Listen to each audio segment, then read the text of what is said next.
Here it is, folks. Scratch your head and make your bed. It's time for Event Orr Else, the podcast where I go through most every major Marvel and DC event, one issue at a time, so you don't have to. I'm your host. My name is Steven, and I'm here to tell you what you can expect from the show and what's coming up in Season 1.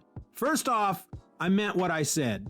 I will be reading most every major Marvel and DC event, and then I'm going to talk about them, one issue at a time, one episode at a time, and each event will be given its own season. Unfortunately, I'm not able to read all of the events, but that's only because I'm reading them digitally through their respective apps, and not all of the events have been digitized, but I'm holding out hope that we'll get them all eventually. Season 1, which starts just next week, kicks off with what most people agree is the event that started it all, Marvel Superheroes Secret Wars. This event was published by Marvel Comics. It ran from May of 1984 to April of 1985, and near as I can tell, has about 34 tie-in issues, some of which weren't even published until 30 years after the event itself. But here's the thing, folks. This show ain't about the tie-ins. I mean, reading through all of the event issues alone may be enough to drive me more than a little insane. Reading all the tie-in issues as well? Good Lord, that might just kill me.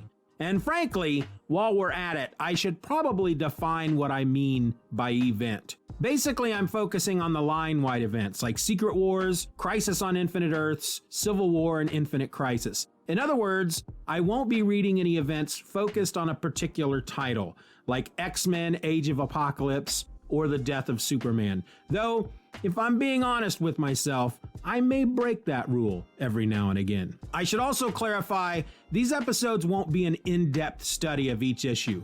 I'm no scholar, and I'm not going to pretend that I am. If you want to be taught a lesson, there are some really great shows out there that do just that. But frankly, that's not me.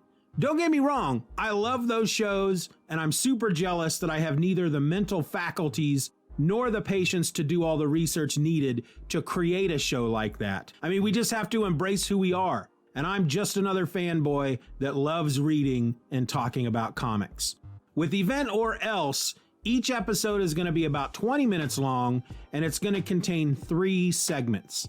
Segment number 1 is where I tell you what happens in the issue. Segment number 2 is called 3 Things to Dwell On. These are 3 moments in the book that I feel need to be given just a bit more thought and scrutiny. And then segment number 3 is the wrap up, where I tell you what I thought of the issue. That's it. That's what you can expect, folks. So starting next week, you'll get Season 1 of Event Orr Else, starting with Issue 1 of Marvel Superheroes Secret Wars. Then for the following 11 weeks, you'll get the next 11 episodes covering the next 11 issues. 12 episodes in all. Season 2 will cover Crisis on Infinite Earths from DC, and it's going to be 12 episodes. Season 3 will cover Secret Wars 2 for Marvel, and that's going to be 9 episodes. And so on, and so on, and so on. The video version of this show can be found on YouTube at the Event Orr Else channel, while the audio version can be found wherever you get podcasts. So buckle in, folks. Will I make it? Can I read all these books? Or am I going to crack up at some point down the line? Either way, it should make for a fun show. See you next week.